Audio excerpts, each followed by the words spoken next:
Hi all, Biohack here.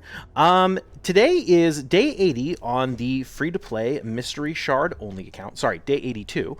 And today I'm going to do something a little bit different than we normally do on our daily updates. I've been thinking about what I want to do with this series, and what I'm thinking is that when we complete certain parts of the content in the game, particularly things that a lot of people don't make guides on, I think I'll sort of dedicate that day's video to how we beat that content and sort of turn it into a little mini guide for what we did to get through it. So if people happen to go searching on YouTube for guides to complete this different content, they can find these videos and get hooked in to the free-to-play series and just all the different sort of free-to-play friendly and accessible teams that we have going on the channel.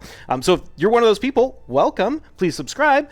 But without further ado, let's jump into what we're going to talk about today, which is soloing Sand Devil Stage 6 using Shield Guard. So first things first, I want to talk about Sand Devil in terms of why we might want to do Stage 6. So I'm going to go ahead and pull up this sheet here made by this guy named Cosmos, who posted on Reddit. Thank you. I love this thing, by the way.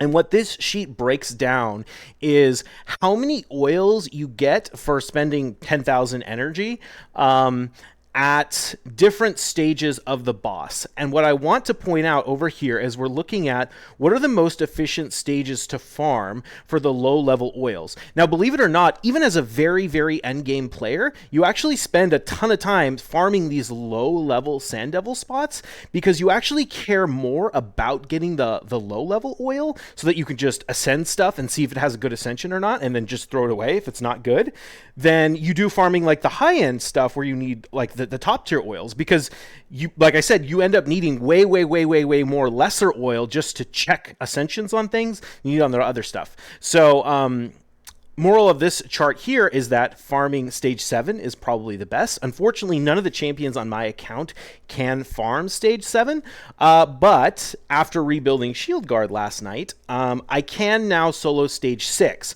Before, we were soloing stage 3 here, which is 6.8 thousand oils per 10,000 energy, so 0.68 energy per oil. Stage 6 is a little bit better than that. It's not a huge difference, so maybe I'll show you the stage 6 and I'll show you the stage 3 so you can see if it's whether it's worth it in terms of the extra time to finish stage 6 versus stage 3. And both of them are not as good as stage 7, but maybe we'll have to do stage 7 in another video in the future. But yeah, either way, I just want to point this out that like you should not feel bad about farming these low level stages of the dungeons because they're actually the most efficient stages to farm for these low level oil.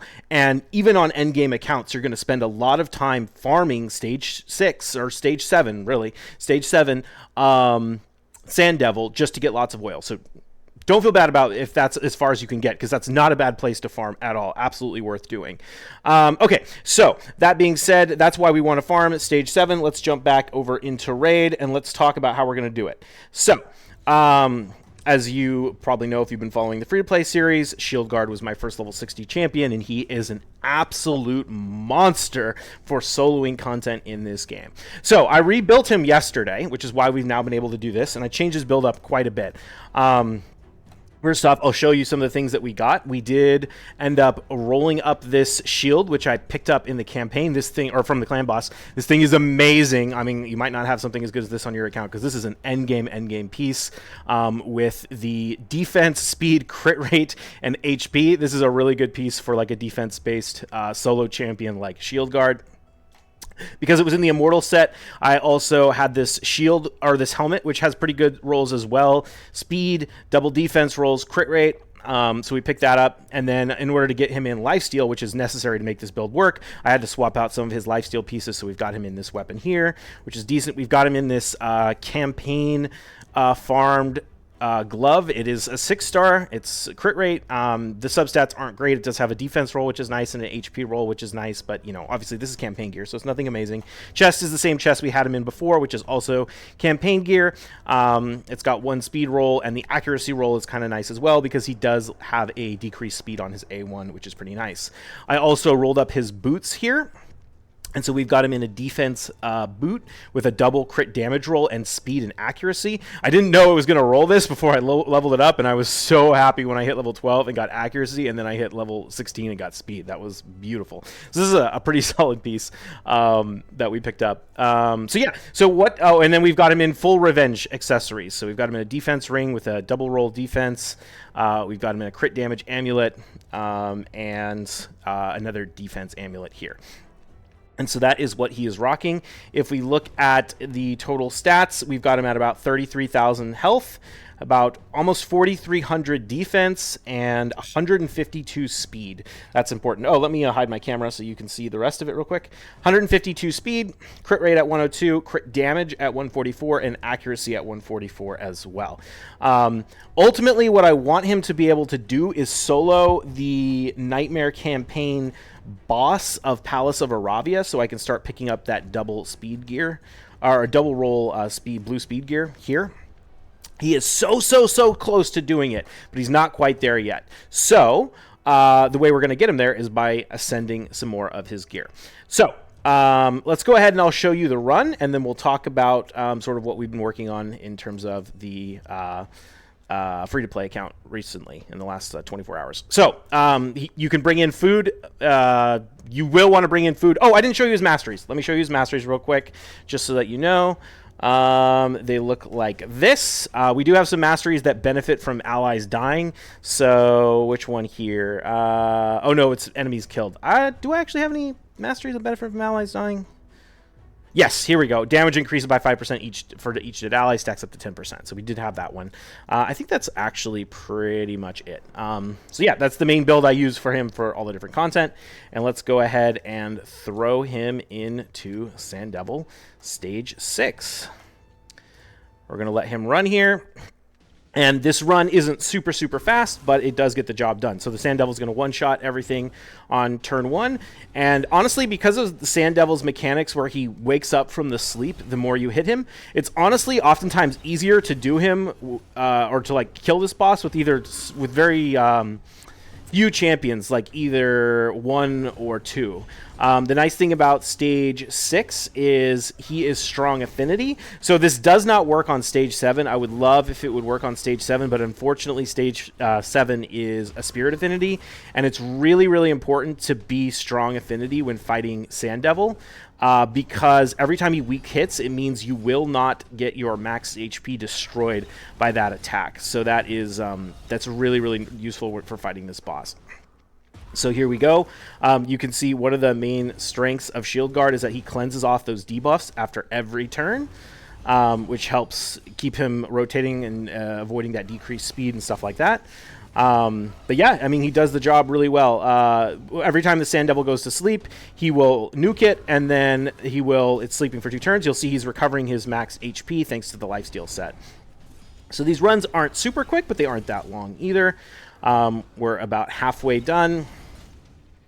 And yeah, I'm really happy with how this is working out. This is nice. It's not crazy more efficient, like I said, than Stage 3, which I'll show you in a second, and is a lot faster, but it is slightly more efficient. And if you're a reasonably active player and you're free to play, you're going to have a lot more time than you're going to have energy to spend anyway. So for me, it's all about ultimate energy efficiency rather than time efficiency.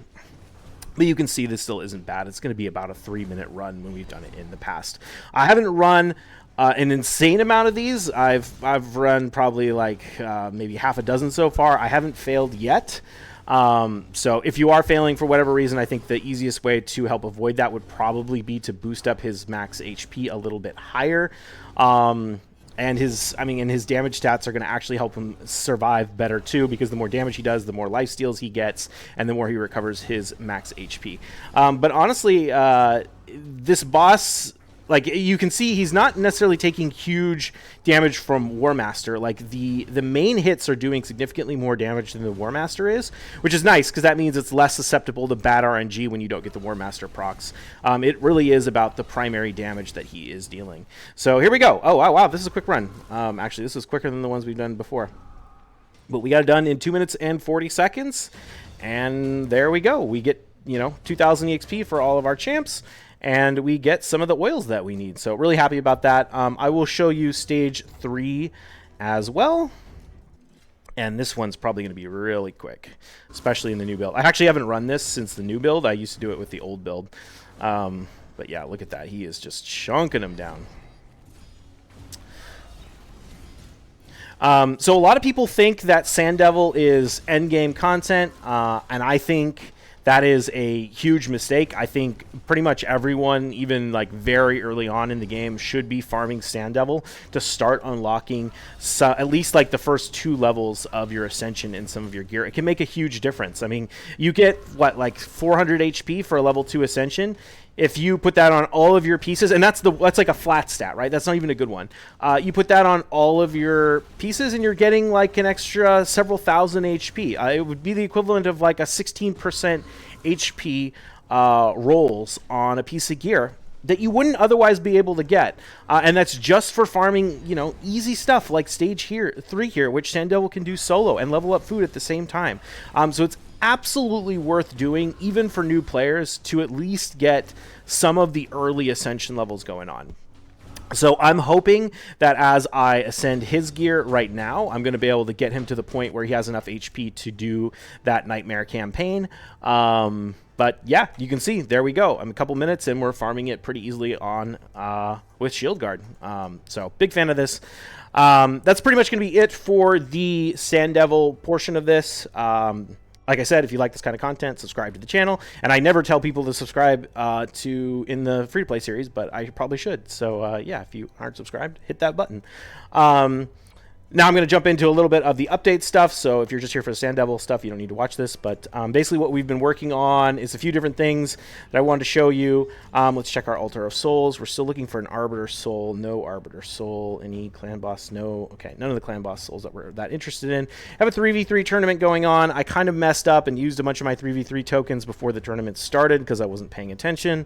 But we'll make some progress here. Hopefully we can, I don't know, maybe pick up a 3-star chicken or something. I'm kind of saving my energy right now because we do have a Fire Night tournament starting in 10 hours. And I'm going to probably spend all of my energy running Fire Night once that opens up, because I'm going to need some regeneration gear for, I think, for finishing Scarab Boss in the Doom Tower rotation that starts in, what, a week? So yeah, starting to think about that, like, okay, I should probably get some Fire Night farming going on. Other things that are going on is Hydra chest or Hydra reset. So I think this is the first time we're getting a double chest. I can't remember if we got a double chest last week. We're getting it this week, and we have the level 2 chest this time, which is kind of nice. Let's go ahead and see if any of this gear is good. Picked up 2 Mithrala fragments. Love that. Crit damage on protection. Honestly, this stuff is not that good. Actually, a double resistance roll on protection could be really good, because the protection one-piece set is really nice. Accuracy, crit damage, and crit rate. This thing isn't that good, but I'm going to keep it anyway. Okay, Stone Skin piece, crit damage, 6-star. More protection. Man, can't we get the... This one's not terrible. I mean, attack and the speed. But can we get more Stone Skin? Attack, crit damage, Stone Skin. I'm keeping all the Stone Skin for now, just because you never know when you just might want to put someone in there. But yeah, no, that's that great. 2 more Mythology fragments, so that's fantastic. How many are we up to now? Mithrala, where you at? We're at 7! Okay. But the clan gold is nice as well. I'm really torn on whether I want to spend this on, definitely not skin fragments, on these accessories or on the Carl fragments. I kind of think I'm going to go for the Carl fragments, to be honest. I'm just going to say screw it. I'm just going to do it. I really do want more of these accessories, especially so that I can unlock or get some more for my Valerie. But yeah, no luck on that. So I think I'm going to cut this video here. There's nothing too interesting that's been going on. Oh, I didn't record a video yesterday because the game was down at that time, and honestly nothing that interesting has been happening. I've just been leveling food in the campaign. Yeah, so we'll go over some of the other things that have happened recently on the account. Maybe in tomorrow's episode. We'll try and keep this mostly about Sand Devil. But yeah, again, if you like this kind of content, subscribe to the channel, and I will see you in the next one. Cheers.